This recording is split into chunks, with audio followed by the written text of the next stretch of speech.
Hey, bienvenue à Inspiration aujourd'hui pour une 28e édition, Isaïe. Aujourd'hui, on revient un peu avec le concept de base d'Inspiration.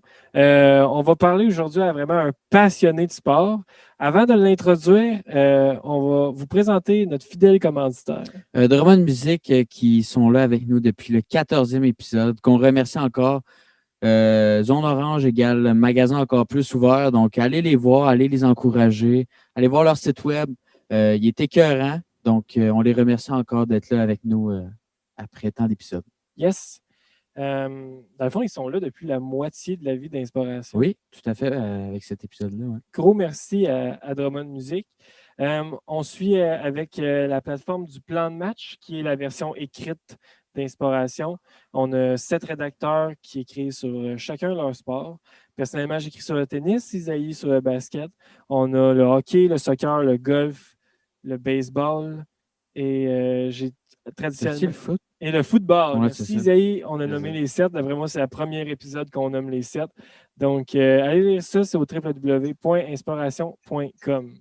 Donc, aujourd'hui, comme j'ai dit, on reçoit un passionné de sport. Au début, le concept d'inspiration, c'était de recevoir des gens qui avaient vraiment une idole. Le concept avec la version Zoom, c'est un peu, on a un peu plus amené des gens qui avaient des plus gros backgrounds sportifs et l'idole devenait un peu en second plan.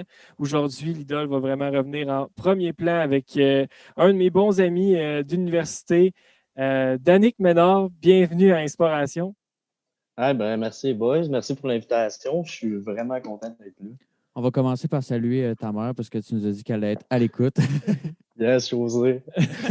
José qui pensait que ça allait l'écouter live, Ouais, mais finalement, elle va avoir eu à attendre 2 semaines. ouais, ben, tu sais, José connaît avec sa connaissance des podcasts, hein, mais ouais. J'espère que l'attente va valoir la peine. On n'en doute pas. Dan, on va commencer. Là, on va faire un petit survol quand même de quelle place le sport a dans ta vie avant d'aborder ton inspiration. Euh, Comment le sport, ça a commencé chez toi quand tu étais jeune? Ben, moi, j'ai tout le temps été sportif, tu sais, je me rappelle. À part quand j'étais jeune, mettons, quand j'avais 3 ans, j'avais déjà commencé à parler de hockey, mais je voulais jouer au hockey, mais je voulais pas apprendre à patiner. Moi, je voulais jouer au hockey avec des bottines. Puis là, mon père était un peu découragé. Puis là, finalement, avec mon grand-père, j'ai commencé avec le hockey. Puis là, ça a tout de suite parti. Là, je voulais apprendre à patiner. Fait qu'à partir de 5 ans, j'ai commencé à jouer au hockey. J'ai joué toute ma vie. Je joue encore présentement. Sinon, j'ai joué un peu au soccer quand j'étais jeune. J'ai arrêté à 13 ans parce que c'était pas le sport qui me faisait le plus triper, mettons. Sinon, après ça, c'était tout le temps le hockey. L'hiver, je jouais comme 6 fois semaine parce que j'avais comme 2 pratiques, 2 games avec mon équipe. Puis plus, j'étais en programme option hockey à l'école au secondaire. Fait que j'avais comme 3 ou 4 autres pratiques là. Fait que c'est ça, le hockey occupait pas mal de place dans ma vie. D'été, je jouais au deck la plupart du temps. Puis quand j'étais arrivé un peu plus vieux, je me suis tanné du deck aussi. Ben, puis tu sais, le hockey, je me suis jamais tanné, mais tanné de jouer tout le temps autant intense, puis genre comme 6, 7 fois semaine. Fait que ça a comme un peu pris moins de place dans ma vie, mais je joue encore 1, 2 fois par semaine. Puis d'été, j'ai commencé plus à jouer des sports volleyball, spikeball, que maintenant, je suis un grand tripeux de ça. Fait que j'alterne beaucoup l'hiver, hockey, été, volleyball, spikeball. Puis pas mal ça, ça me mène à moi aujourd'hui. Mais tu as joué pas mal intercité au hockey. Ouais, ben dans le fond, depuis que je suis à Tombe, je joue intercité. OK. Jusqu'à junior, jusqu'à deuxième année midget, que j'ai arrêté de jouer intercité. Là, j'ai juste joué local, puis junior, j'ai joué mon junior local aussi à Actonville, puis ça a été ça. Après, là, je joue dans une ligue de garage. Puis qu'est-ce qui t'a fait autant accrocher au hockey? Là, tu disais que tu jouais 6 fois semaine. Pourquoi ce sport-là plus qu'un autre, mettons? Ah, je pourrais même pas dire pourquoi, j'ai juste tout le temps trippé sur le hockey depuis que je suis jeune. Tu sais, c'est sûr que ici au Québec, le hockey, c'est comme tu sais, c'est le sport Mhm. national. Fait que c'est sûr que c'est un des premiers sports auxquels tu es introduit quand tu es jeune. Moi, j'ai juste vraiment accroché. Tu sais, il y en a qui accrochent puis qui décrochent. Moi, j'ai jamais vraiment décroché. J'aimais l'esprit d'équipe. Tout, je suis un gars de gang, gros. Fait que, tu sais, j'aime, tu sais, sport individuel, c'est moi pour moi. Fait que au hockey, j'aimais ça, être avec la gang, le feeling, tout. J'ai juste trippé bien raide dès le départ, puis j'ai jamais arrêté de tripper après. Tu sais, on voit souvent là, des publications, mettons, sur Facebook, sur Instagram, des genres de memes que ça dit c'est quoi la principale raison pourquoi tu n'as pas joué dans la Ligue nationale? Tu sais? Toi, Dan, c'est quoi la principale raison pourquoi tu n'as pas joué dans la Ligue nationale? Clairement, un manque de talent. C'est honnête, On ça. se mentira pas, là. Clairement, un manque de talent. Mais c'était quoi tes forces comme joueur? Comment tu jouais? Non, Quand... tu sais, j'étais pas un mauvais joueur, tu sais, j'étais correct, là, mais tu sais, moi, j'étais gros fabricant de jeux, mettons, tu sais, je voyais vraiment bien jouer, c'était ça ma principale force, mais tu sais, j'avais pas la vitesse ou les skills ou le shot pour me rendre vers où, tu sais. Fait que, Mhm. je voulais beaucoup, j'avais beaucoup de cœur, mais il manquait un peu de talent. Ouais, c'est ça.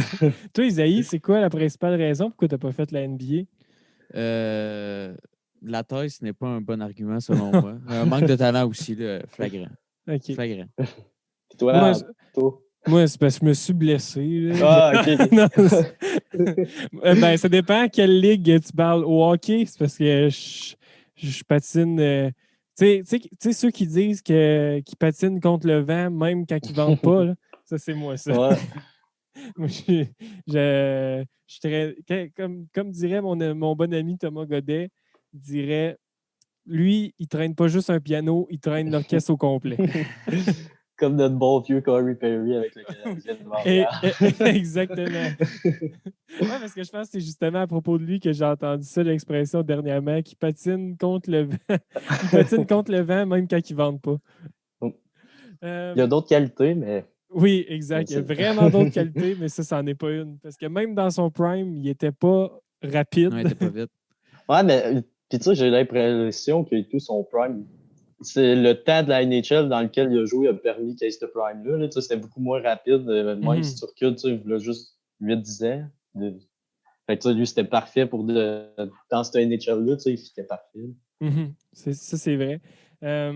Tantôt, avant le podcast, on a pas mal jasé. On a parlé autant de basket, on a parlé un peu de UFC, on a parlé un peu de hockey. Que- Qu'est-ce qui occupe ta plage horaire là, dans les soirs de semaine, tes journées? C'est quoi les sports que tu suis maintenant? Ben, le sport principal reste toujours le hockey. Là, tu sais, comme ma blonde le sait, les mardis, jeudi, samedi soir, je suis pas disponible. Là, c'est sûr. S'il y a une game des Canadiens, c'est sûr que je l'écoute. Puis tu sais, à ce temps, elle l'écoute avec moi parce qu'elle a abandonné. Puis sinon, tu sais, là, après le hockey, je dirais que c'est la UFC qui vient tout de suite après. Là. Tu sais, surtout là, avec le COVID, tu sais, pendant la première pandémie, je sais pas si vous vous rappelez, mais c'est le seul sport qui a réussi à continuer. Ouais. C'est vrai. Fait que là, moi, j'étais aux anges, là, j'étais super content parce qu'en plus, Dana White a voulu comme donner un petit show. Fait il mettait des cartes à toutes les semaines, puis des fois, c'était 2 fois par semaine, même. Fait que, il y en a beaucoup. Puis là, même là, ils ont comme continué sur leur hype un peu, puis il y en a quasiment toutes les semaines. Là. Fait que le samedi soir, il est réservé Canadien, UFC. That's it. Good ça. Puis tu parles du UFC. Qu'est-ce, qu'est-ce qui t'a allumé là-dedans? Tu sais, c'est pas un sport que tu as fait quand tu étais jeune. Qu'est-ce qui t'allume autant? Qu'est-ce qui te fait accrocher autant à ce sport-là? Ben, pour vrai, ma passion pour le UFC est arrivée vraiment out of nowhere. Là. J'ai commencé à écouter ça il y a comme 4-5 ans. Tu sais, quand j'étais jeune, les seules autres fois que j'avais écouté ça, c'était plus tu sais, de la boxe que mon père écoutait de temps en temps dans le temps de Eric Lucas. Je sais pas si vous vous rappelez de lui. The real OGs, no? I'm not a real OG. Tu sais pas c'est qui, Eric Lucas? Ben, ça me dit rien. C'est ça. le Jean-Pascal de De l'époque. l'époque. Ouais, c'est un Jean-Pascal. vieux boxeur. Là. OK. Puis sinon, après, au secondaire, je me rappelle un peu avec mes amis, on écoutait des fois des galas de boxe aussi. Mais la UFC, c'est vraiment arrivé, tu sais, un moment donné, RDS ont commencé à couvrir la UFC. Puis il y avait un gala à TV, j'ai commencé à écouter ça, puis j'ai tout de suite trippé. Là. Tu sais, la boxe, je trippais pas tant parce que je trouvais que des fois, il manquait d'action un peu, tu sais. Mais la UFC, t'as tout le temps de l'action, tu sais, même quand les combattants se battent au sol, ils font des techniques, tout, il y a tout le temps de l'action. Tu n'as jamais le temps comme de t'endormir, ce que j'aimais pas là-bas. Puis là, après ça, ben, ça a juste grow up, puis c'est devenu une maladie mentale, mon affaire. Là, tu sais, pour vrai, j'écoute tout le temps ça maintenant, puis c'est juste à partir de là. OK. Mais That's est-ce it. que c'est quelque chose que tu as déjà voulu essayer d'en pratiquer? Ah non, ben, pour vrai, les gars qui font ça, je les respecte tellement. Tu sais, peut-être en pratiquer, mettons, faire un training, là, mais tu sais, de là, ben, dire, me battre, non, là, tu sais, les gars qui font ça, là, tu sais, ils ont une genre de maladie mentale, là, pour vrai, là, tu sais, le prime, puis le courage qu'il faut que tu aies pour te dire, je m'en vais dans un octogone contre un autre gars qui fait ça de sa vie, lui, et tout, genre, knocker du monde, puis il faut que j'aille là, puis ça se peut que je me fasse knocker, puis genre, faut même pas que tu y penses, puis t'es comme, Mhm. OK, let's go. Tu Mhm. sais, c'est tellement impressionnant. Je pense que c'est les athlètes que je respecte le plus, honnêtement. OK. Et mettons, là, on parlait de hockey tantôt. As-tu cet amour-là, mettons, pour les joueurs qui se battent dans la Ligue nationale? Euh, Pas vraiment. Je Bonne plus, tu sais, question. mais bonne question, ouais, parce que ça aurait pu, mais non, tu sais, je veux dire, moi, au hockey, c'est les gars de skills, là, tu sais, comme tout le monde. Ouais, Tu sais, ouais. mon joueur préféré, c'est Nathan McKinnon, puis je tripe Connor McDavid, tout, mais non, tu sais, les gars qui se battent, tu sais, ben, je suis pas un de ceux qui dit, faut enlever les bagarres dans la NHL, parce que, tu sais, je pense que ça a sa place, mais, tu sais, je suis pas comme, je tripe pas ces goûts. OK. OK. Pas Brandon Prost, mettons. Ah, non. Ou comment il s'appelait, là, lui qui est rendu responsable de la George discipline? Parros. Oui! Le bon vieux George. Et lui là, sa carrière a piqué du nez autant que lui à sa première bagarre à Montréal. Eh, hein? Une game déjà, Ouais. ouais. C'était rough comme entrée en scène, Le mettons. pif, ça la glace. Oui, Premier match de l'année. Ouais. Ah, je m'en rappelle Ouais, ça comme avait si été c'était hier. assez. ah ouais. Puis je me rappelle aussi, comme le match qui était revenu, il avait fait genre 2 chiffres, puis il s'était fait scorer sur les 2 chiffres. C'est fou comment il y avait eu un petit hype là, du fait qu'il était arrivé à Montréal, puis Ouais. ça s'était calmé assez Non, mais vite. tu sais, on s'entend que sa seule utilité, c'était ça. Là, tu sais. Ouais. Ouais. Maintenant, il jouerait plus. Là, tu sais, maintenant, t'en as encore du monde qui sont capables de se battre, mais sont capables de jouer aussi. Là. Ouais, il y en a-tu encore qui font vraiment. Tu sais, le seul que je pense. Ryan C'est Reeves, ça, c'est le seul mais que tu j'ai sais, en tête. il est capable de jouer là, quand même. Là, tu sais, Mhm. il est capable de scorer. Tu sais, c'est limité, là, mais il est Oui. capable. Tu sais, c'est pas, c'est Limité est pas, le bon mot. c'est pas George Parros, tu sais. Non, non. Ah non, ça, Ou c'est pas un John Scott, mettons. Là, tu sais. Tu Oh, ouais. comprends? Ou, tu sais, Georges Larac, mais malgré que Georges Larac a Ouais. déjà compté 3 buts dans une même partie. Savais-tu ça, Isaïe? Non, mais je savais qu'il y avait un certain potentiel. Mais non, il a déjà marqué 3 buts dans le même match. Très fort, Georges. Si tu nous Georges, écoutes. ce qui a totalisé son total en carrière. Ouais. C'est ça, donc au niveau du UFC, tu parlais que il y en avait maintenant toutes les semaines. Qu'est-ce que tu dirais aux gens pour qu'ils accrochent à ce sport-là? Ben, pour vrai, c'est juste regarder un combat, genre une carte. Puis, tu sais, ben, je trouve que c'est beaucoup un sport que t'aimes ou t'aimes pas, là, par exemple. Là, tu sais, je vais l'avouer, tu sais, il y en a qui aiment ça, puis il y en a que, tu sais, se voir du monde se frapper, ou, tu sais, ça les intéresse pas tant, mais si t'aimes ça, tu sais, parce que c'est pas juste du monde qui se frappe, tu sais, il y a beaucoup de techniques en arrière de ça, c'est des années de travail, puis tu sais, il y a des styles, il y a des matching styles, tout, tu sais, si tu commences à analyser vraiment puis à triper là-dessus, tu sais, c'est vraiment trippant, mais c'est sûr que c'est pas pour tout le monde.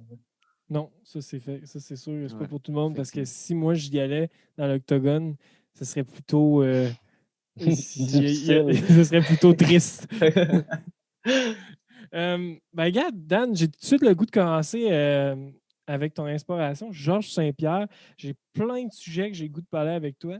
Puis si on va avoir le temps de tout squeezer ça dans 1 heure, et moi, on va commencer ça tout de suite. Premièrement, pourquoi lui?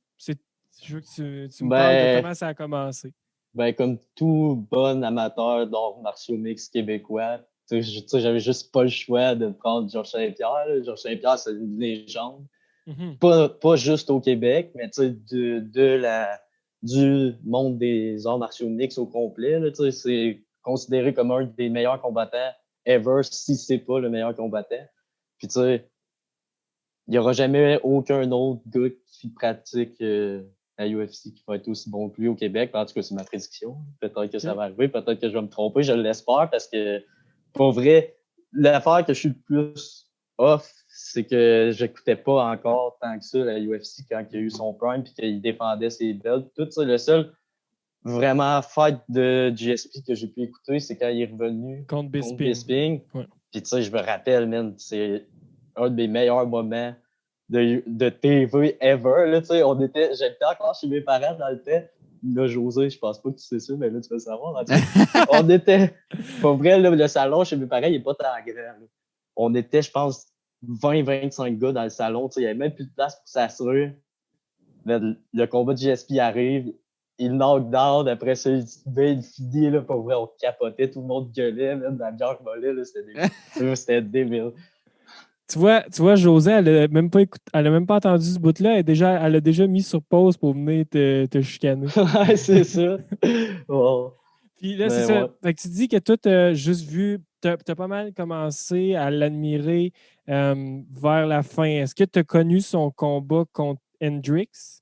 Combat contre Hendrix, ouais, ben, je ne l'avais pas regardé, mais tu sais, je l'ai vu comme tout le monde par après. Là, mais tu sais, Ok. dans ce temps-là, je regardais pas encore tant que ça, c'est ça. Mais je savais c'était qui GSP. Tu sais, je savais qu'il était incroyable, tout. Mais tu sais, c'est vraiment quand j'ai commencé à écouter UFC que là, tu sais, Ok. mais j'ai tout rechecké ses anciens fights, j'ai tout regardé, puis j'étais tellement, tu sais, ça me rendait quasiment triste. C'était comme même, j'aurais voulu le checker avant, tu sais, juste voir quand il s'est battu au Centre Bell, juste à être là, je vais triper. Ouais. Puis justement, tu dis que quand il s'est battu au Centre Bell, euh, ça, c'est peut-être dans un bout de sa carrière où ça allait mieux, je dirais, mettons, son exposure au Québec. Mais il y a eu un bout là, qu'il était une rockstar partout dans le monde, puis ici, il pouvait se promener n'importe où, puis il se faisait même pas reconnaître. Personne ne le reconnaissait. Moi, c'est ça, il disait, tu sais, il disait dans les podcasts qu'il est allé que justement, lui, il va au Brésil, ou il va, tu sais, juste aux États-Unis, Las Vegas, whatever. Oublie ça, là, tu sais, il peut pas marcher dans la rue, il peut pas faire 10 mètres sans qu'il se fasse arrêter puis que le monde le reconnaisse.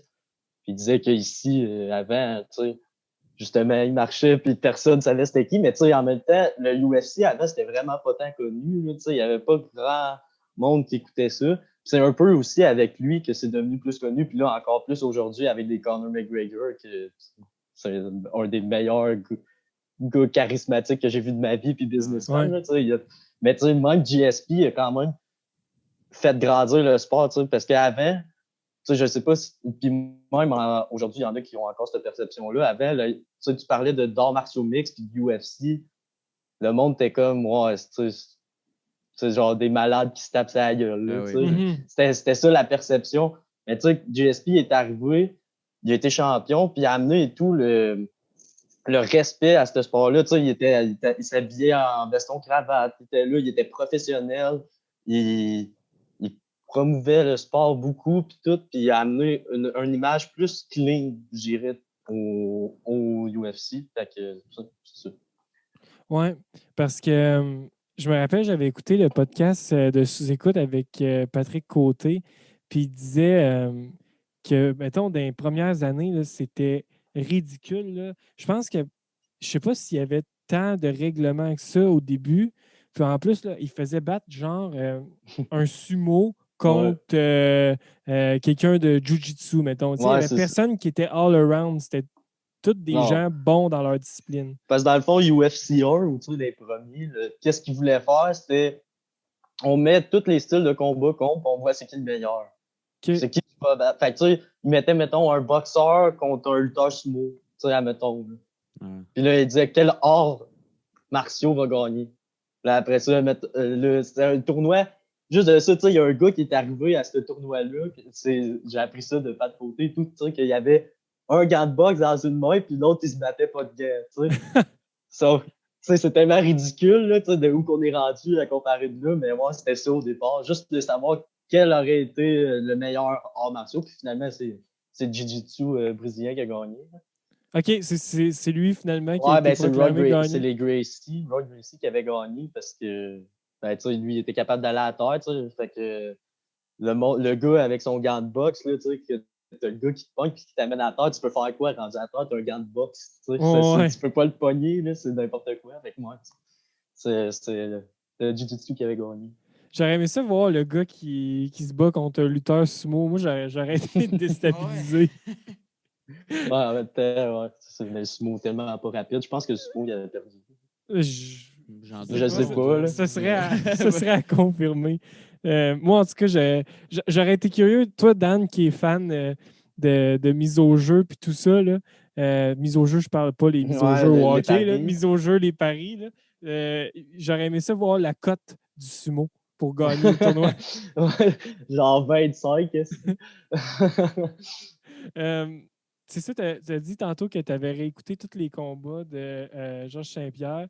Moi, j'ai vraiment stické là, sur le combat contre Johnny Hendricks. Est-ce qu'il faut te mettre en contexte? Non, moi, j'ai connu le résultat. Oui, c'est ça. Pour mettre en contexte les gens, c'est l'avant-dernier combat de Georges Saint-Pierre. Ben vas-y, Dan, c'est pas moi qu'on veut entendre. Ouais, c'est ça. Ben, c'est l'avant-dernier combat de GSP avant qu'il prenne comme sa première retraite, avant qu'il revienne contre Bisping. Puis il y a eu beaucoup de controverses autour de ce combat-là parce qu'il y a beaucoup de monde qui disait que Hendricks avait gagné. Moi, mon opinion personnelle, GSP a gagné, mais c'est sûr que, tu sais, si tu regardes pas la UFC, souvent, tu regardes pas tant la technique, etc. Tu connais pas tant le système de pointage et tout. Tu checkes la face de GSP à la fin du combat, puis tu checkes la face à Hendricks, puis t'es comme, man, c'est impossible que ce soit GSP qui ait gagné. Là, GSP était scratché de partout. Puis Hendricks, il n'y avait rien, là, quasiment. Ouais. Mais si tu regardes vraiment puis tu analyses le fight, GSP a quand même fait qu'est-ce qu'il fallait qu'il fasse pour gagner le combat. T'sais. Au bout de la ligne, après avoir regardé le combat, je donnais comme 3 rounds à GSP puis 2 rounds à Hendricks. OK. Puis tu sais qu'il y avait comme aussi une controverse sur le fait que Hendricks aurait peut-être demandé, mettons, d'abandonner pendant le combat. Ouais. Ben, j'avais vu ça aussi, mais tu sais, des peut-être et de ça mène à rien. Mais toi, mettons, c'est sûr tu l'as déjà regardé la reprise, comme quoi que c'est comme une genre de petite tape qui donne. Ouais. Toi, selon toi, est-ce qu'il avait abandonné? Ben, je pense, pour vrai, je pense pas, pour vrai, c'est tellement touché, ça, comme les arbitres, ils vont avec ce qu'ils voient, puis il y a une autre controverse du genre qui est arrivée il y a pas longtemps, puis là, je sais pas si t'as vu le combat, là, mais Ben Askren contre Robbie Lawler. C'est un peu... Nos deux silences. Les deux sont comme... c'est un peu comme la même situation qui est arrivée, Askren, il l'avait en choke, puis l'arbitre, il demandait comme à Lawler si c'était correct. Puis Lawler, admettons, tu regardes la reprise au ralenti, tu vois que Lawler, il a fait un pouce good. Mais après ça, l'arbitre, il prend son bras, puis son bras, il est tout mou. Ouais. Fait que là, il arrête le combat. Mais il avait fait, tu vois à la reprise qu'il avait fait qui était correct. Mais c'est un peu la même. Là, c'est différent, mais c'est un peu la même affaire, avec Hendricks. Après, en recheckant au super ralenti, tu peux voir, OK, ouais, il avait tapé, mais dans l'action, si c'est pas une tape claire, puis c'est pas. Tu sais, d'habitude, là, les gars, là, quand ils veulent que ça arrête, là, ils tapent, là, ils font pas juste là, une petite tape, là, ils tapent qui veulent que ça arrête. Quand t'es sur le bord de te faire péter un bras ou de te faire perdre connaissance parce que tu te fais choquer, habituellement, j'imagine que la tape, tu t'assures qu'elle soit vue. Ouais, c'est ça. Après ça, dire ah ouais, il avait tapé ou il avait pas tapé, c'était pas clair, puis l'arbitre était là avec qu'est-ce qu'il a vu. Tu sais, il y a une. Excusez, je suis à la main. J'avais besoin de soutien. Mais je l'ai. Tu sais, dans UFC, à la boxe, j'imagine que dans les sports de combat, c'est souvent comme ça. Il y a comme une loi non écrite que le champion doit toujours avoir comme le bénéfice du doute. T'sais, si c'est comme nul, on laisse gagner, mettons. Il faut que tu battes le champion pour devenir champion. Ouais. Est-ce que tu penses que y a une partie de la victoire de GSP de ce combat-là qu'on doit attribuer un peu à cette loi non écrite-là? Ben, en même temps, je pense que oui, mais en même temps, c'est juste normal. Admettons, dans ces sports-là, t'es champion.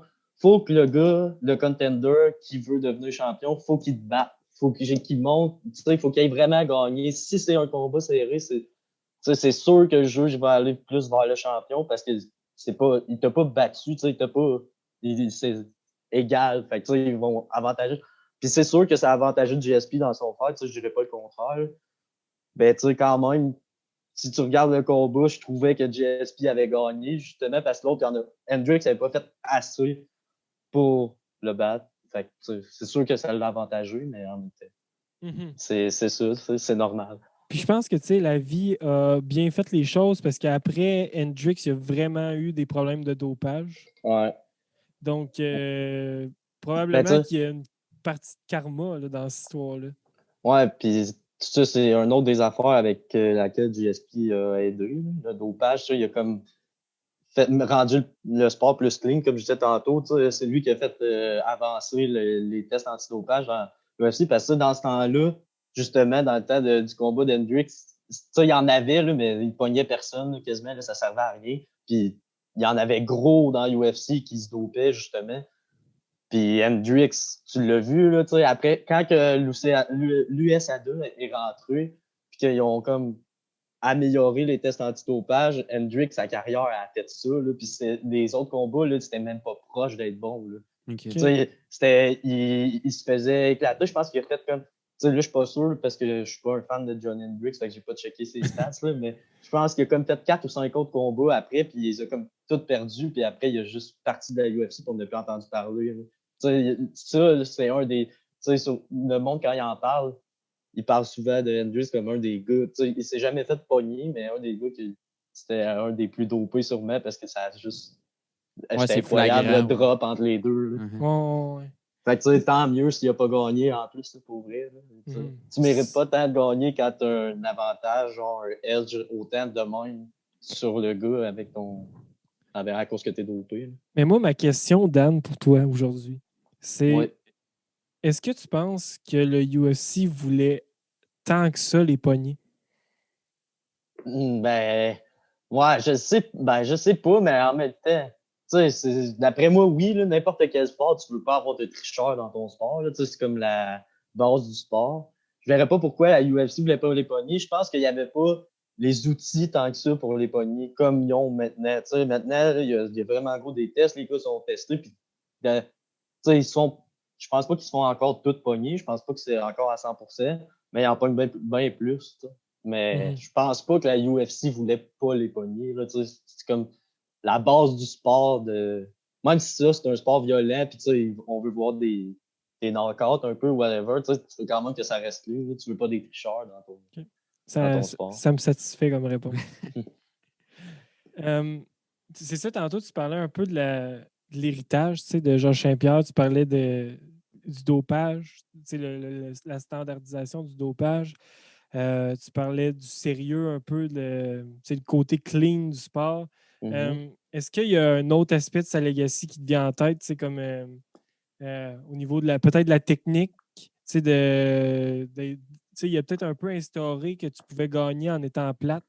Ouais, ben, en même temps, je trouve pas qu'il était plate. Il était pas spectaculaire, mais il était pas plate. Il a comme instauré le fait de si t'es bon à terre, puis t'as de la misère à te faire takedown, tu peux gagner des fights qui sont serrés. Parce que, tu sais, un des majeurs systèmes de pointage dans l'UFC, c'est si tu takedown un gars, si tu fais un amener au sol, ça te donne des points, puis ça te permet de souvent gagner le round, mettons. Okay. Mais tu sais, GSP, lui, jamais il se faisait amener à terre. Genre, les autres n'étaient pas capables de l'amener à terre. Il y avait une trop bonne défense de takedown. Puis tu sais, ça, dans des combats serrés, que tu sais, mettons, tu knockes pas le gars, mais qu'au bout de la ligne, tu sais pas trop qui a gagné, c'est serré, mais que, mettons, GSP avait 3 takedowns, 3 défenses de takedown, puis l'autre avait aucun takedown, ben tu sais, il gagne des points, puis il va gagner le combat. Tu sais, il était pas plate, mais il était vraiment technique, puis il a amené comme beaucoup le fait de le ground game à terre, puis justement la défense de takedown. Puis, tu sais, aujourd'hui, t'en vois beaucoup là, des champions, là, tu sais, juste Khabib Nurmagomedov, qui c'est le même style un peu, là, tu sais. Il amène le gars à terre, puis that's it, là. Après ça, il domine, puis il bat, mais c'est ça. Il a gros amené ce style-là un peu. Tu sais, c'est comme un des premiers. Parce qu'avant GSP ou avant sa génération, parce que c'était pas le seul, c'était plus genre, on se fait sa gueule, puis le premier qui tombe à terre. Tu sais. Ouais. Mais là, il a comme amené le respect de genre le ground game dans l'UFC. OK. Mais, tu sais, parce que je sais, c'est pas même Dana White qui est comme le commissaire là, du UFC, qui avait pas dit même lui-même que Georges Saint-Pierre, il était plate, qu'il Ouais, faisait ben, pas, il aurait aimé ça le voir faire des KO. Puis là, ouais, à la place de Georges Saint-Pierre, tu sais, il amenait tout le temps la personne à la limite, mais il gagnait unanime. ouais. Ben, c'est parce que Dana White, puis tu sais, c'est normal, c'est le commissaire, c'est lui qui promouvoit le sport. Lui, qu'est-ce qu'il aime voir, c'est des knockouts, puis des soumissions, à la limite, tu sais, des finishes. Pas que ça se rend au juge, puis que, tu sais, c'est vrai.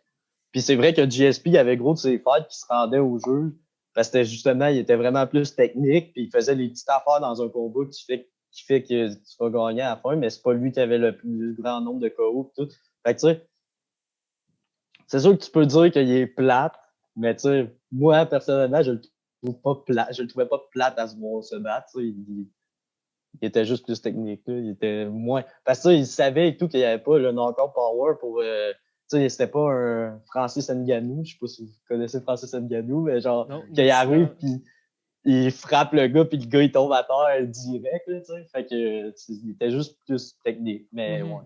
Mais est-ce que tu penses que le fait qu'il n'y avait pas de KO, que ses victoires n'étaient pas, je dirais, tu sais, spectaculaires, est-ce que tu penses que ça a un effet sur, mettons, dans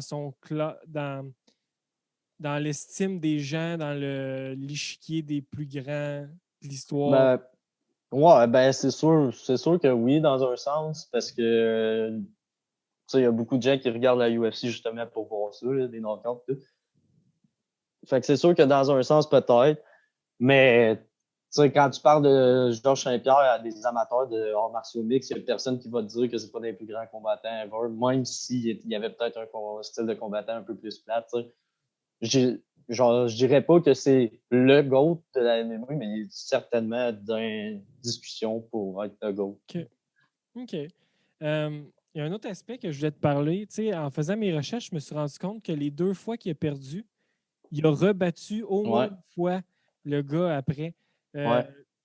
qu'est-ce, qu'est-ce que ça dit sur lui, selon toi? Mais, puis ça, tu sais, il en a parlé, GSP, c'était tellement un gars de caractère, puis que lui, pour lui, de perdre, c'était comme inconcevable, là, puis que, tu sais, il acceptait vraiment pas la défaite. Puis, tu sais, il disait, dans le fond, il a perdu contre Matt Hughes, Ouais, puis Matt Serra. ouais. Puis sa première, surtout sa défaite contre Matt Serra qui a fait plus mal. Tu sais, il venait de gagner la ceinture contre le champion dans le temps que ça faisait longtemps quand même qu'il était là, puis que il avait eu un gros combat, il avait gagné, puis il était sur un hype bien raide, il disait qu'il avait fêté bien raide, tout ça. Puis là, il est comme arrivé contre Matt Serra, que personne voyait Matt Serra gagner. Tu sais, tout le monde était comme, c'est sûr que GSP va gagner. Puis il a dit qu'il est comme arrivé en se disant, c'est sûr que je vais gagner. Puis ça, quand tu fais ça à UFC, ben, c'est déjà un piège qu'il faut pas que tu tombes dedans. Là. Fait qu'il est arrivé là, puis Matt Serra l'a battu finalement. Puis après ça, il a dit, je me suis dit, jamais ça va m'arriver encore. Fait qu'il a juste work bien raide, il a regagné 2 combats. Après ça, il a repogné Matt Serra, il l'a rebattu, puis après ça, il a plus jamais perdu sa belle.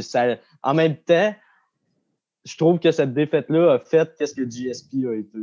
Je sais pas si dans le fond, s'il n'aurait pas perdu contre Matsera, mettons, il gagne ce combat-là, il aurait peut-être continué dans une voie de genre, je suis trop fort, puis je suis au-dessus de tout le monde. Ça l'a comme groundé, puis ça a fait que ça, ça a fait GSP. Tellement persévérant, puis travaillant, puis... C'était beau, ça. Oui, vraiment. Euh, tu sais, encore une fois, tantôt, tu as dit que tu avais regardé tous ces combats tu sais, après coup. C'est quoi son plus grand combat, selon toi?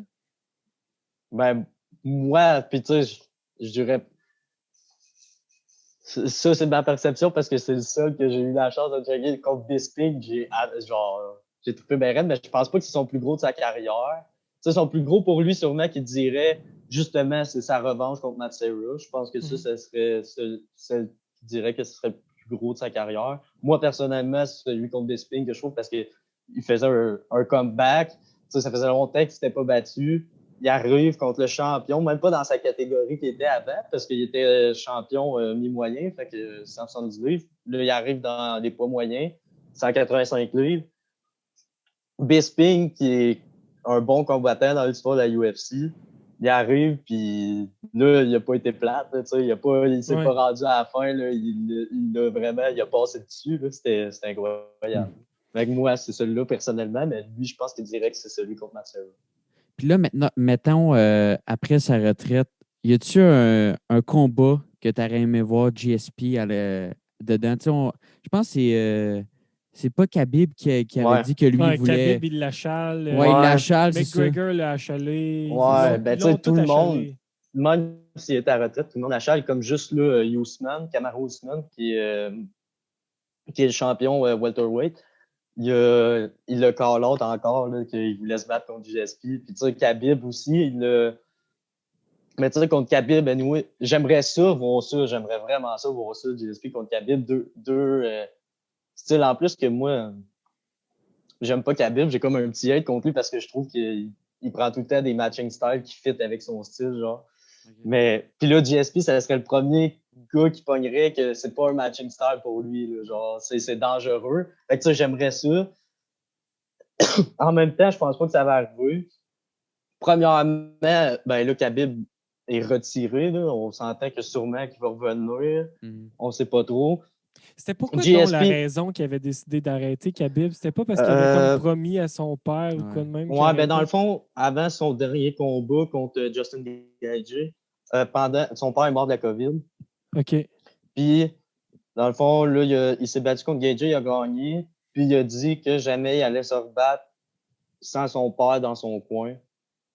Parce que c'était juste plus pareil. Parce que son père était tout le temps dans son coin, il était son coach. OK. Donc, il a dit que c'était comme plus pareil. Puis, il a dit à moins que ma mère veuille que j'y retourne. OK. C'est que sa mère va sûrement revouloir un jour, on s'entend. Ouais, puis tu sais, là, il est 29-0-0. Je verrais pas pourquoi il irait pas pour le 30, là. Tu sais, que ça, juste pour que ça fait 30, là. C'est bon, mais tu sais, Dana White, même lui, pense qu'il va revenir, mais est-ce qu'il va revenir pour vrai? Personne ne le sait, là. Mais anyway, GSP, il a été clair qu'il allait pas revenir plein de fois, là. Tu sais, il se fait achaler, mais il l'a dit, puis je pense pas qu'il reviendrait, puis tout. Je pense que ça serait comme un peu dangereux pour lui de revenir. Tu sais, ça fait comme 4-5 ans. C'est quand Bisping? 2018? Je pense que c'est 2017. Ça fait 4 ans qu'il s'est pas battu. Puis là, tu reviens contre Khabib, qui n'a jamais été battu, qui est comme... Tu sais, lui tout, ça fait comme 1 an peut-être. Mais tu sais, gros ring rust, puis tout ça, ça serait peut-être un peu dangereux. Puis en même temps, je pense même pas que la UFC voudrait que ce combat-là arrive. Tu sais, t'as ton gars en Khabib Nurmagomedov qui n'a jamais été battu, qui est 29-0. Puis là, si GSP revient pour se pogner contre lui, c'est vraiment juste un combat parce qu'ils savent que GSP va se retirer encore. Fait que si GSP arrive, bat Khabib, ils viennent de comme battre le poster boy de la UFC. Ouais. Puis il s'en va. Fait que ils ont pas d'autres, ils peuvent pas bâtir un hype sur GSP après, il est plus là. Puis c'est un peu qu'est-ce qu'il a fait avec Bisping, mais Bisping n'était pas autant une star que Khabib, mais il est arrivé, il a gagné le titre, puis après ça, il est juste parti. Puis ça, la UFC, ils n'ont pas aimé ça parce que, tu as un nouveau champion, mais tu peux même pas bâtir de hype et essayer de faire des pay-per-view avec, il s'en va. Fait que, je pense pas que ça va arriver un jour pour vrai qu'il va revenir. OK. Puis, mais c'est quoi, tu penses, le combat qui n'a pas eu lieu, que ça aurait été, mettons, le plus le fun? C'est clairement contre Khabib. Ah clairement, ce combat-là. Même pas contre Silva? Ouais, contre Silva dans le temps, il aurait fallu que ça se passe. Mais tu sais, dans ce temps-là, quand les deux étaient dans leur hype, il n'y avait pas vraiment de gars qui changeaient tant que ça de division. Tu sais, là, à ce temps, on voit souvent, il y en a un juste en fin de semaine qui va arriver un combattant d'une division plus basse qui va se pogner contre un combattant d'une division plus haute pour le titre, mettons. Avant, il faisait pas vraiment ça. Fait que mais tu sais, dans ce temps-là, ça aurait été magique, là, ça aussi. Là. Mais là, à cette heure, tu sais, maintenant, tu sais, ils en ont commencé à en parler plus tard quand ça arrivait plus souvent, justement. Mais Silva, tu sais, il était rendu en fin de carrière. Puis ça, Silva, il se bat encore, mais comme il a perdu ses 5-6 derniers combats, puis il devrait juste arrêter, là, honnêtement. Là, fait que c'était plus le même hype, mais Khabib et GSP, par exemple, pour vrai, ma prédiction aurait été ça aurait été le meilleur pay-per-view ever de la UFC. Ouais, Genre le combat le plus écouté ever. probablement. Probablement. En Russie, c'est-tu populaire, le UFC? Ben, je pense que ça devient de plus en plus populaire parce que tu vois de plus en plus, je me fie, mettons, sur les combattants, là, tu vois de plus en plus de Russes qui arrivent dans l'UFC. Fait que je pense que ça devient de plus en plus populaire, mais est-ce que c'est vraiment populaire? J'en ai aucune idée. Pour vrai, je sais pas. En UFC, je sais pas. Ça, c'est Brésil, c'est plus ces places-là, là, Amérique du Sud, que genre c'est vraiment populaire. Russie, je pourrais pas te dire. OK. Puis sinon, tu sais, je sais que tu aimes d'autres combattants. C'est qui tes autres idoles à part Georges Saint-Pierre? Ben, tu sais, je sais pas. Ben, mettons, tu prends la discussion de qui est le GOAT. Attends, Euh, je OK. garde ça Bon, pour ben la d'abord, je vais juste te parler des autres que j'aime. Ben, tu sais, comme combattant, juste vraiment combattant, pas l'individu en dehors de ça. John Jones, je l'adore, là. OK. Il est incroyable. L'individu en dehors du combattant, c'est une autre affaire. Pourquoi? Si- Parce qu'à cause de ses ben, affaires de dopage. il y a eu une couple d'affaires de dopage, puis il y a eu des histoires, son histoire de hit and run, je sais pas si tu avais OK. entendu, là, de son Non, délit. Dans le fond, c'est pour ça qu'il avait été suspendu la première fois, puis qu'il s'était fait enlever son titre. Dans le fond, il avait fait un délit de fuite. Là. OK. Puis il avait. C'est ça. Et puis les affaires de dopage et tout, puis il s'est fait arrêter sous plein de fois, la poudre, tout ça. C'est l'individu en dehors du combattant n'est pas incroyable. Sinon, autre combattant que j'aime, ben, Conor McGregor. Tu peux pas passer à côté de lui. Là. Tu sais, Conor McGregor, comme j'ai dit tout à l'heure, je capote à chaque fois que je parle de ce gars-là parce que genre, j'ai jamais vu une personne autant charismatique, showman puis businessman que ça. Là. C'est incroyable. Là. Tu sais, le gars, il est plus connu que la UFC. Tu sais, c'est juste incroyable. Puis tu check, mettons, justement, les pay-per-view que je parlais tantôt. Les 5 premiers pay-per-view, genre dans l'histoire de la UFC, c'est lui qui les a. Il y en a 7 dans le top 10. Puis, il y a un combat ever en boxe contre Floyd Mayweather. Puis, c'est le deuxième meilleur pay-per-view de l'histoire de la boxe. À part, le premier, c'est Mayweather contre Pacquiao. Puis après, c'est lui contre Mayweather. Tu sais, c'est quand même incroyable comment ce gars-là, c'est un showman. Là, c'est juste débile. Là. OK. C'est ça, il m'impressionne à cause de ça. C'est juste pour ça, parce que, tu sais, en tant que combattant, il est bon, mais il est pas, je pense pas qu'il est dans la conversation pour être le GOAT, là, tu sais, il est bon, mais... J'ai hâte qu'on parle du plus grand de tous les temps. Ah ouais, moi tout. On va passer au segment, Isaïe? Oui, donc segment épais ou génie. On va voir si c'est un épais ou un génie dans quelques mois. Notre question pour toi, on retourne dans le hockey. Qui gagnera la Coupe Stanley en 2021? Moi, je vais avec l'Avalanche du Colorado. Juste Aucune parce hésitation. que j'adorerais ça. C'est tellement pas une réponse biaisée. Juste parce que j'adorerais ça. Ouais, c'est vraiment biaisé comme réponse. Mais ouais, l'Avalanche du Colorado, je vais peut-être être en épée, mais c'est pas grave. C'est un bon choix. Cale Makar est probablement en ce moment le favori pour remporter le trophée Norris. Faites attention à Jeff Petrie. Oui, Jeff Norris Petrie. Mais non, c'est un bon choix. Isaïe, qui t'avait dit? Moi, j'avais dit Tampa Bay. Puis après avoir dit Tampa Bay, j'avais regretté surtout que Kucherov, il n'est pas là, mais tu sais qu'on dit qu'il va sûrement revenir pour les playoffs. Mais là, mon choix, il tient debout parce qu'ils sont bons dans leur division. Oui. Là. Je suis quand même surpris. Il faut juste que Stamkos, mettons, il reste en forme, en shape. Là. Mais moi, je vais aller all-in avec mon choix encore. Là, même si c'était hors saison quand on l'avait fait, là, mais t'aimes pas bien, moi. Ce serait pas une surprise, honnêtement, qu'ils regagnent encore. Là. Même sans Kucherov, ils ont tellement une bonne attaque, ils sont tellement bien balancés que, tu sais, c'est sûr, tu leur enlèves un de leurs meilleurs joueurs, mais on dirait que ça paraît même pas. Là, ils sont incroyables, puis ils sont all-around. Ils ont une bonne défensive, un bon goaler. Pour vrai, ça me surprendrait pas qu'ils gagnent encore cette année. Ouais. Moi, j'avais dit l'Avalanche, puis on dirait que je suis moins sûr de mon affaire. Ouais. J'aime vraiment ce que je vois des Golden Knights. Ça me gosse parce que ça fait 2 ans que j'ai mis en finale de la Coupe Stanley, que ça n'a pas lieu. Là, cette année, je ne les mets pas, puis on dirait que c'est bien parti. Mais écoute, la saison est courte. Elle est jeune aussi, fait que d'après moi, il y a encore plein de choses qui peuvent se passer. L'Avalanche, c'est un excellent choix. Je pense que ça se défend bien. Ouais. Mais pour vrai, ouais, ça va être serré. Il y a tellement de bonnes équipes cette année. Qu'est-ce que tu aimes autant de McKinnon? Question épée au Ouais, génie. il est juste tellement fort. Là. Il est tellement rapide. Là, puis pour vrai, je suis juste impressionné à chaque fois que je le vois jouer. Là, il est intelligent.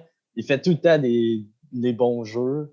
Il est bon, il est bon dans ses 2 zones aussi. Là. C'est pas juste un offensive guy. Il est aussi bon dans sa zone défensive. Ce que j'aime peut-être un peu moins, mettons, de Connor McDavid, que genre le GOAT offensif, le GOAT, genre, mais défensivement, je dirais, ça n'a pas d'allure, là, dans sa zone, il est vraiment pas tant bon.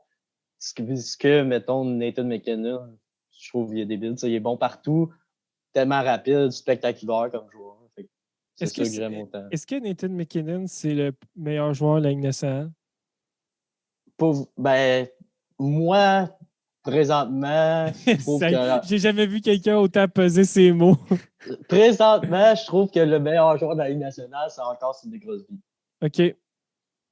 Pour pas très longtemps.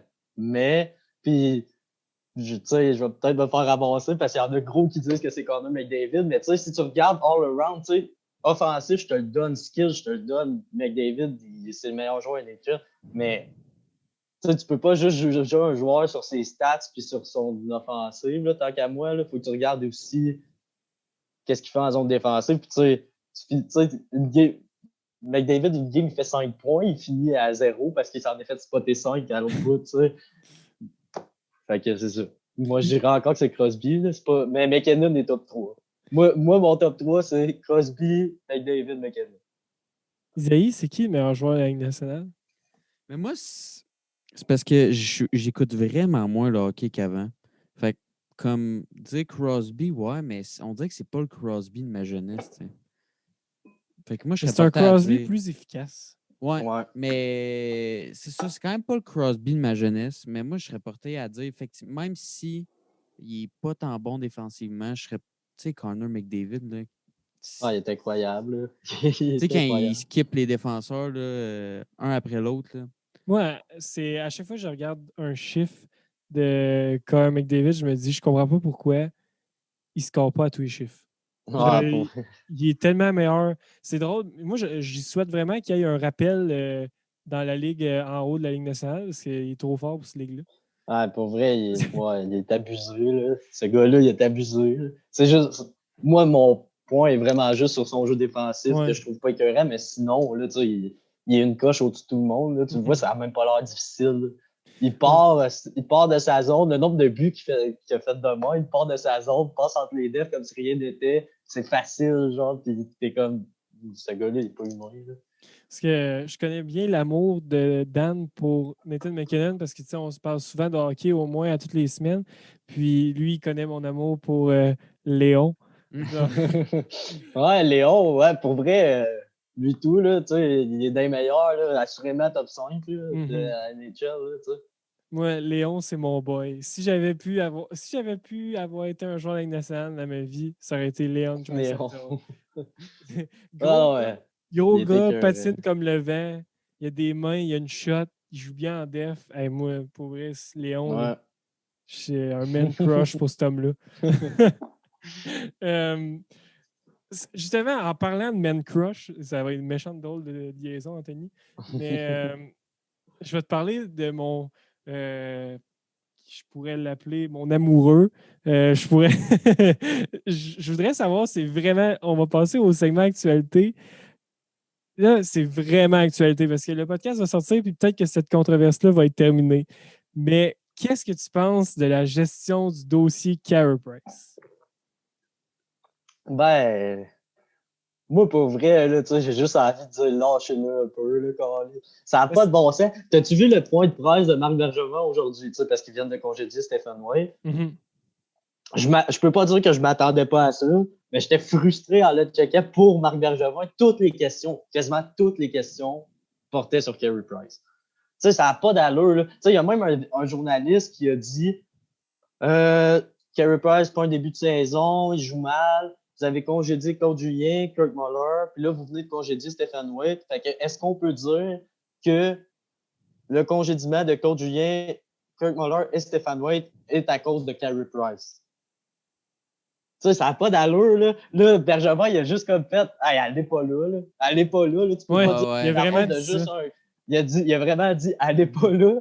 Tu peux pas dire que c'est la faute de juste un gars, là. Tu sais, c'est toute l'équipe qui joue mal, mais tu sais, les journalistes sont tellement sur son dos, mais tu sais, en même temps, c'est normal, ils gagnent 10,5 millions. C'est notre meilleur joueur à Montréal présentement, il joue pas bien. Mais justement, peut-être qu'il jouerait mieux si vous lui donnez un petit crise de break à un moment donné, là. Tu sais, ça n'a pas d'allure, là, être d'autres que. Mais tu sais, c'est classique Montréal. Mm-hmm. J'aime ta neutralité dans cette prise de position-là quand tu as de quoi de Carey Price juste en arrière de toi. Ouais, le cadre. Mais tu sais, puis tu sais, ouais, Carey Price joue vraiment mal présentement. Tu sais, je le défendais au début de l'année quand que le monde bâchait dessus, mais tu sais, dans les dernières games, j'étais comme, ouais, il joue vraiment mal. Mm-hmm. Mais ouais, il joue vraiment mal, tu sais, c'est vrai, mais m'emmener juste débarquer de son dos, là, c'est juste tellement intense comment que les journalistes à Montréal peuvent se mettre sur un gars. Tu sais, là, Ouais. Drouin, mettons, on n'entend plus parler cette année parce qu'il joue vraiment bien, mais tu sais, les autres années, ils se mettaient tous dessus. Tu sais, à quel point il m'emmenait comme joueur, tu dois être comme, j'ai pas le choix. Genre, faut jouer une bonne game, je joue vraiment mal, faut jouer une bonne game, puis là, tu penses à tout ça. Mais c'est sûr qu'il doit overthink, le gars, là, quand il joue. Là, tu sais. Moi, je suis rendu. Veux-tu que je te dise, Dan, je suis rendu à quelle étape? Je suis rendu que je mute du monde qui parle de Carey Price sur les médias sociaux parce que ça m'affecte trop émotionnellement. Je suis rendu là. Non, mais tu sais, moi, j'ai jamais caché. Là, Carey Price, c'est un amour inconditionnel que j'ai pour lui. Fait que mes points de vue sont pas si objectifs que ça. Fait que, mais non, mais je veux dire, je suis capable de reconnaître qu'il jouait mal en tabarouette. Ah ouais, c'était affreux. Mais je veux juste dire que là, 6 mois, il volait une série. Ouais, c'est ça. Avant qu'on dise qu'il est fini, on va se garder un petit 2 minutes. Mais ça, c'est juste le monde au Québec qui me font tellement frustrer. Là. Ce Genre, vas-y. Ce qui m'a fait tellement rire d'aujourd'hui, c'est que Price, il dit, tu sais, il demande, tu sais, ça t'affecte-tu, toute la polémique autour de. Il dit I don't care anymore. Ouais, il a dit I don't care anymore. Puis là, juste ça. Le monde se fâche qui don't care, mais vous l'insultez à tout ouais, c'est ça. tour de bras. Fait que dans le fond, vous êtes fâché qui ne care pas que vous l'insultez. Ouais, c'est ça. Tu sais, le gars, en même temps, le gars, il n'a pas le choix de don't care. Là, sinon, ouais, ça serait débile dans sa tête. J'étais content. J'étais content quand il l'a dit, genre, I don't il est tellement badass. Il est tellement badass. Là, quand il l'a dit, genre, pour vrai, j'ai fait, c'est la meilleure nouvelle. Pour vrai, il commence à. Tu sais, care, c'est méchant anglicisme, mais s'il commence à se soucier de l'opinion des gens, man, on va le voir chez les mères aller chercher un tabouret et une corde. Là. Puis, tu sais, en même temps, là, encore, la question qu'ils ont demandé, tu sais, la manière que tu nous réponds, la perception des gens et que tu te fous de ta job. Mais voyons, Chris, il se fout de sa job. Tu sais, le gars, il sait là, qu'il joue mal. Là. Okay? Il va pas arriver devant vous autres puis vous lui posez juste des questions. Hey, tu joues mal. Puis genre, il vous répond avec le gros smile dans la face. Là, tu sais, puis en plus, Carey Price, à la base, c'est pas un gars qui parle beaucoup. Fait que, tu sais, il est juste... il est juste comme lui, il est mal. Il sait qu'il joue pas bien. Il n'a pas besoin de eux pour y dire encore plus. Je pense que s'il se foutait de sa job, il n'aurait jamais accepté 8 ans à Montréal. Il aurait pris 7 ans, 10 millions à la place à Bobrovski ou en Arizona. Ouais, en Arizona, c'est ça. Se foutre de sa job là-bas, en plus, t'as les 2 pieds dans le sable, parfait. C'est la meilleure place pour s'en foutre. C'est ça. Puis tu te fais pas charrer par les journalistes. Tout ça, il aurait été là-bas. Il aurait pas resté dans le marché et tu as le plus de pression dans les jobs. Ça m'a fait du bien, Isaïe. Ouais, moi Ça, tout. je voyais Ça que tu avais m'a fait besoin du de bien. te défouler un peu. Parce là. que, hey, ma famille, ils sont plus capables. Là, au fait, tu sais, genre, hier, j'en parlais avec mon père, comme quoi que ça m'affectait émotionnellement, tout ce qui se passe avec Carey Price. Mon père, il me dit, là, je regarde mon père, puis je dis, je pense que je prends trop ça à cœur. Puis là, il a éclaté de rire. Il était comme, tu penses? Ouais, c'est ça. Euh, Ouais. good. Fait que, on va passer au segment découverte. Dan, Isaïe. Est-ce qu'il y a un jeune dans la UFC que tu vois devenir un bon combattant ou qui est déjà un bon combattant, mais qui va devenir très dominant dans la UFC?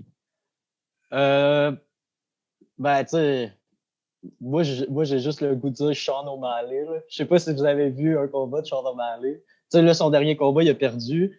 Il s'est fait mal à la jambe par un combat. En tout cas, il a perdu le combat, mais il est juste, ce gars-là est tellement spectaculaire, là, c'est l'enfer. Mais encore là, je sais pas s'il va devenir dominant, puis je sais pas s'il va devenir un champion. Parce qu'il y a eu déjà des controverses, mais à cause que il fume gros puis tout. Fait que tu sais, là, c'était pas accepté dans l'UFC, mais là, récemment, ils ont dit que ça allait être accepté, le cannabis. Mais en tout cas, il avait été déjà suspendu à cause de ça. Tout. Il y a eu une couple de controverses, mais tu sais, lui, il est vraiment bon. Là. Il est spectaculaire, vraiment bon, puis je sais pas que j'avais dit comment fois, il était bon, là, mais Ouais. c'est ça. Pour vrai, il m'impressionne, mais j'espère qu'il va devenir champion ou qu'il va devenir dominant, mais je pourrais pas te l'assurer. Mais si vous avez un gars à checker, mettons, après ça, que vous êtes comme ah, je veux voir des highlights, allez voir lui. C'est quoi son nom? Sean O'Malley. Sean O'Malley. Retenez ce nom. Vous l'aurez appris ici. Dernier segment, Dan, celui qu'on se garde depuis tantôt. Qui est le plus grand combattant de la UFC selon toi? John Jones. Puis Ah, ouais. j'ai même pas d'hésitation tant que ça. Puis je vais vous expliquer pourquoi. John Jones record 26-1-1, OK? Sa seule défaite, c'est contre Matt Hamill, puis c'est à cause qu'il a donné un coup de coude illégal. Dans le fond, t'as pas le droit de donner des coups de coude à 90 degrés. Puis il dominait le gars, puis il a donné un coup de coude à 90 degrés. Fait qu'il s'est comme fait donner la défaite parce que t'as pas le droit de faire ça. OK. Puis son autre 1, qui est un no contest qu'on appelle, il a été son combat qu'il a gagné contre DC Cormier à cause qu'il a été testé positif pour dopage, que finalement, il n'a même pas été suspendu parce qu'ils ont dit que l'affaire qu'il avait trouvée, c'était l'équivalent d'un grain de sable dans une piscine. Okay. Il y a eu toute la controverse autour de ça. Fait que c'est ça. Le plus jeune champion de l'histoire de la UFC à 23 ans. C'est celui qui a le plus de title defense, genre de défense de titre, avec Demetrius Johnson avec 11. Il a clairé genre 3 générations de fighters. Là, lui, il est arrivé à 22 dans l'UFC. Il a battu les Rua, Evans, Machado, Belfort, qui étaient des gars, des vraiment bons gars qui étaient là depuis, qui étaient comme la vieille garde de l'UFC, un peu, si on peut dire. Il les a tous battus en tant que champion. Après ça, il a clairé sa génération à lui. Tu sais que t'as DC Cormier, qui est un excellent combattant. T'as Alexander Gustafsson, qui était vraiment bon. Glover Teixeira. Tous ces gars-là. Puis là, après, il a clairé les meilleurs de la génération en bas. Puis là, tu sais, il avait pas fini de toutes les bas parce que là, ils viennent de monter heavyweight, là, John Jones. Il a vacant son title, mais tu sais, il avait battu Santos, il avait battu Reyes, il avait battu Smith. Puis, tu sais, ses derniers combats, je suis d'accord qu'il était moins spectaculaire. Puis, il avait, tu sais, surtout contre Reyes, il a peut-être failli perdre, mais sinon, ça n'a même pas tant passé proche qu'il perde. Il est juste extrêmement dominant. Puis, c'est présentement lui qui a la plus longue période d'invincibilité dans la UFC depuis 2009, qui n'a pas perdu. Puis sinon, je peux te sortir d'autres records du genre qu'il a fait, mais tu sais, c'est juste, il est incroyable, ce gars-là. Là, pour vrai, son record devrait être 28-0. Puis, qu'est-ce qui différencie d'un, mettons, un gars comme Khabib Nurmagomedov, que plusieurs présentement considèrent comme le meilleur combattant, le GOAT, c'est que Khabib, il est la plupart de ces combats sont comme out of UFC. Il y en a 16 qui sont même pas dans UFC. Il y en a 13 dans UFC. Dans le fond, il est 13-0 en UFC.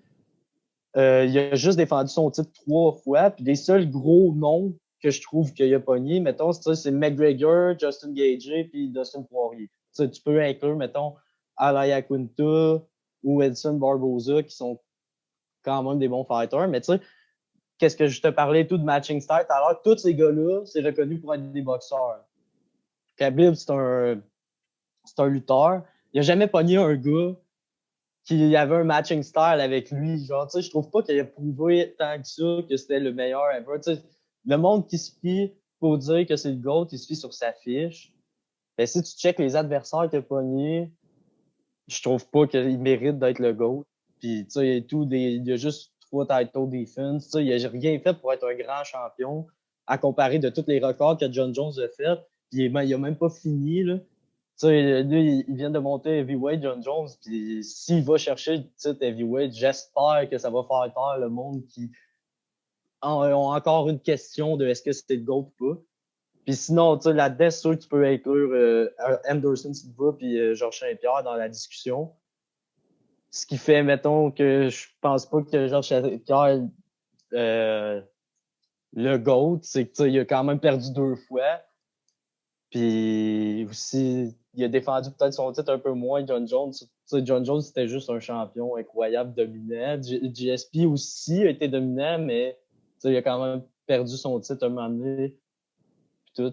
Puis Anderson Silva, ben, je trouve que sa fin de carrière, elle a un peu, c'est plate à dire, mais elle a un peu gâché tout ce qu'il avait fait avant. Là. Il aurait dû arrêter bien avant, puis il a continué, puis ça vient un peu gâcher son. Puis tu sais, ça change pas qu'il ait été un champion exceptionnel, mais tu sais, ça vient comme mettre une tache noire sur le gars qui a été. Parce que tu sais, mettons qu'il y a du monde qui vient de commencer à regarder la UFC, qui savent pas tant c'est qui Anderson Silva. Ils checkent ses derniers combats, puis ils sont comme, ouais, il est pas bon, ce gars. Mm-hmm. Fait que, c'est ça, les 4 que je trouve qu'ils sont dans la discussion, mais c'est John Jones pour moi. Genre, même pas de discussion. Là. Isaïe, comment tu veux t'obstiner avec ça? J'ai l'impression que tu as déjà eu le débat avec quelqu'un. Ouais, c'est ça. Je ne pas être plus précis. C'était trop bien structuré, cet argument-là. Là. C'est louche. J'ai une couple de mes amis qui sont aussi geeks UFC. Là, fait que, tu sais, la discussion, on l'a eu plusieurs fois. Je l'ai eu plusieurs fois avec du monde qui défendait Khabib ou whatever. Fait que, tu sais, mes arguments, je les ai depuis longtemps, mais pour vrai, tu sais, quand tu check all around, je comprends pas que quelqu'un peut pas dire que c'est John Jones. Mais c'est ça qui est cool en même temps de la UFC, c'est que y a pas vraiment, tu sais, la discussion, même les analystes s'entendent pas, tu sais, de dire c'est qui le meilleur. Tandis que, tu sais, dans la plupart des autres sports, on a pas mal une idée, tu sais, NHL, Wayne Gretzky, tu check NBA, Michael Jordan, tu check NFL, Tom Brady, tu sais, c'est pas unanime, mais c'est pas mal, c'est comme, ouais, c'est pas mal eux. Tandis que, tu sais, à la boxe, mettons, t'as Floyd Mayweather, que c'est même pas une question, mais tu sais, UFC, t'as une discussion, puis genre, personne s'entend, mais moi, pour ma part, John Jones. C'est comme au tennis. Au tennis, d'après moi, là, je pourrais faire venir mes chums qui sont autant pro Federer, pro Djokovic, pro Nadal. Puis là, on pourrait partir sur 2-3 heures d'arguments. Moi, je serais du bord Federer. Mais je connais pas assez le tennis pour m'astiner avec toi, par exemple. Parce que je pourrais en faire un épisode juste de ça. Justement, pour plugger ce que je fais sur le site d'Inspiration, je vais bientôt sortir un article de pourquoi Roger Federer n'est pas le plus grand joueur de tous les temps. Je ne vais pas dire qui l'est. Je vais dislike ton article. Mais je vais dire pourquoi il n'est pas le plus grand joueur de tous les temps. Mais bon, ça viendra dans les prochaines semaines. Dan, un gros merci d'être passé à Inspiration. Pour vrai, ça faisait longtemps que je n'avais pas parlé de UFC. Ce n'est pas un sport que j'affectionne particulièrement, mais j'apprécie toujours en parler, j'apprécie toujours m'informer sur ce monde-là. C'était vraiment agréable de t'écouter parler. Je pense que même si on n'est pas un fan, on a bien compris ce que tu avais à dire. Pour vrai, chapeau, mon gars, c'était solide. Ah, ben, merci à vous autres, les gars. Pour vrai, j'avais hâte de le faire. Là.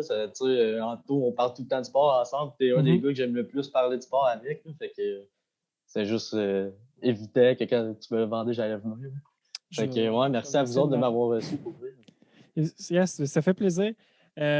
Juste avant de terminer, Isaïe, notre commanditaire, on le remercie encore. On remercie Drummond Music d'être toujours là après la moitié de l'histoire du podcast. Donc, on espère encore travailler avec eux amplement. Yes. Sinon, Inspiration, si vous aimez ce qu'on fait, on est sur Facebook, Instagram, Twitter pour suivre nos activités. Sinon, on est sur YouTube, iTunes, Spotify, Google Podcast, Stitcher, toutes les plateformes où que vous pouvez écouter des podcasts. C'est sûr qu'on est là. Inspiration, c'est facile à retenir. C'est inspiration, mais remplacer le spire par sport. Vous comprenez le jeu de mots de toute façon si vous êtes rendu jusqu'ici dans le podcast. Sinon, Isaïe, on commence, on est le 2e épisode de la 2e année d'Inspiration. On n'est pas prêt d'arrêter. On continue, on vous amène des super invités pour les prochains épisodes. Puis, on a bien hâte de vous retrouver dans 2 semaines pour un prochain concept d'Inspiration. Merci, Danick. Merci, les gars.